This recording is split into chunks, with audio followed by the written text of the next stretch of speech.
You're listening to Unmuted with Papa Mutts. When did you first meet Chaz Palminteri? How'd that come about? Well, at that time, this is all about the same time, same bunch of years, decade.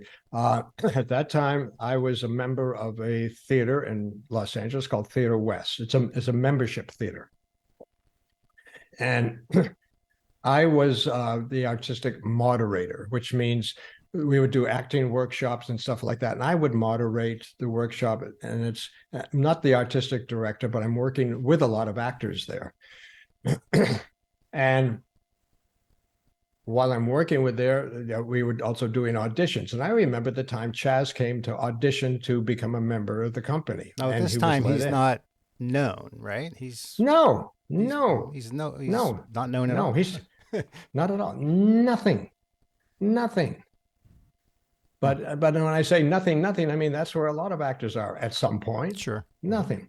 And he joined, and then I got to know him. We became friends, and he would tell me stories about his childhood and stuff like that, and we would share a lot of stories.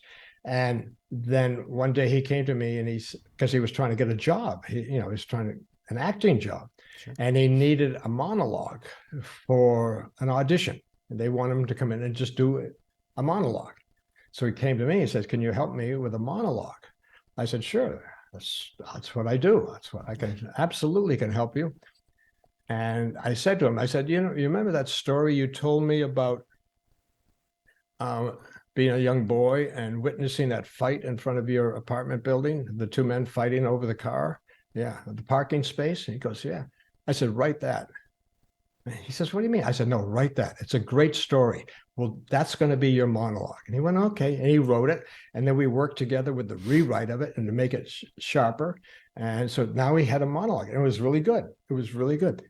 And then one day he told me, at the same time that was going on, a key thing about that story is he saw two men almost kill each other, and it didn't bother him at all. He was just intrigued, 9 years old, intrigued.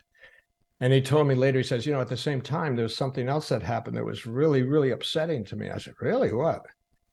He says, "Well, the Yankees lost the World Series."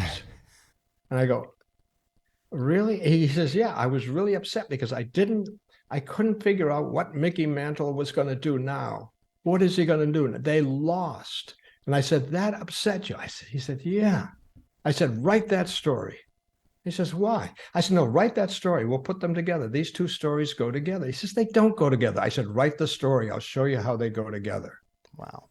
Now, I had been doing other one-person shows prior to working with Chaz. And so then he that was the beginning of A Bronx Tale, where he would tell me stories, and then we'd write them. We'd hone the story, and we'd slowly piece it together over a period of about 8 or 10 months. It was pieced together, piece by piece by piece.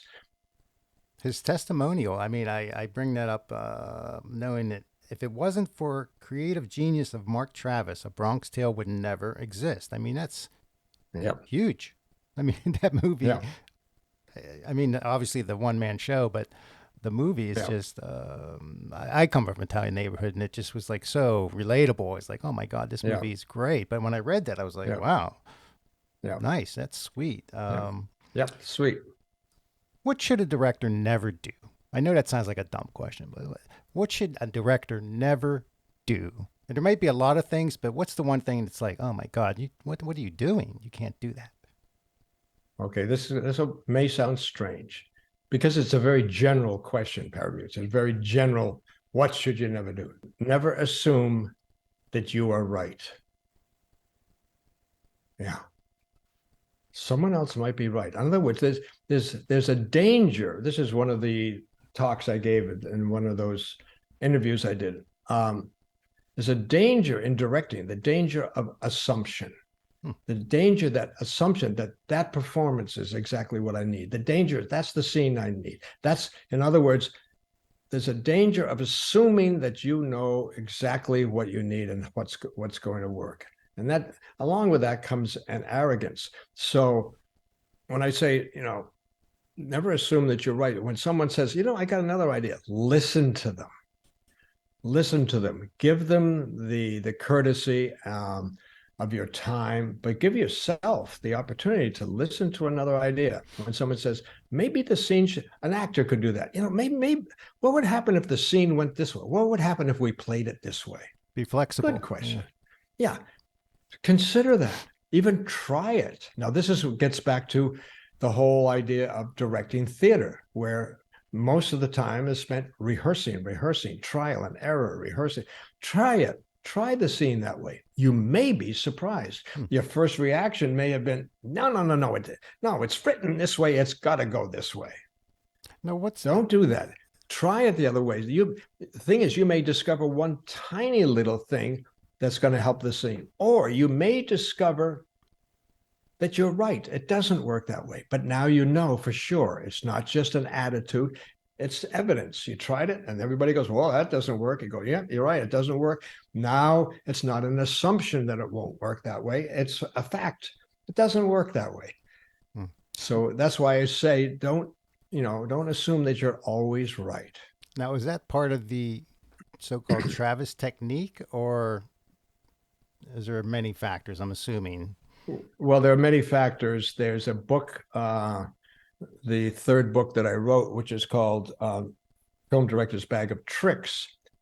Since you said Travis technique, and the bag of tricks is really a lot of techniques.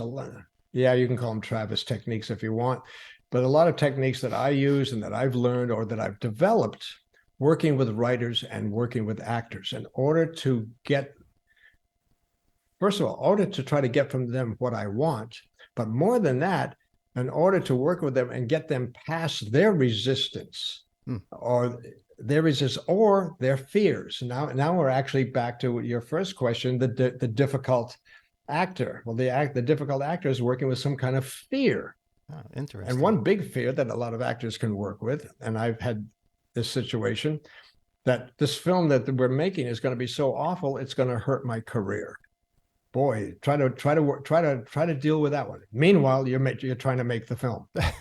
Wow. But when you say Travis tech, a lot of my techniques are how to work with other artists, especially writers and actors and other artists, also cinematographers and designers, because your job really is to get them to do their best work, to give you the best performance as the character, or the best scene, or their best writing. That's what you want from them. And your job is to help them be their best, which may be contrary to what you thought you were going to do, but you want them to be working at their best. And how do you do that? And that's what that book is all about.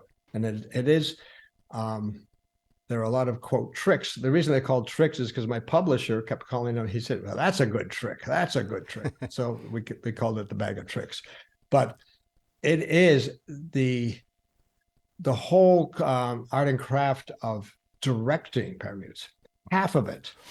If you wanted to be a director, half of it I can teach you. Half of it. Okay. The other half is also, which is all the skills, how to work with actors, writers, directors, all of that, how to rehearse, blah, blah, blah, all that, how to shoot. The other half is psychology. How well do you work with people? Because it's a hugely collaborative process. And if you don't work well with people, if you can't inspire them to do their best, if you can't read what's going on with them and help them get past their own fears, you're just not going to be as good a director as you would like to be.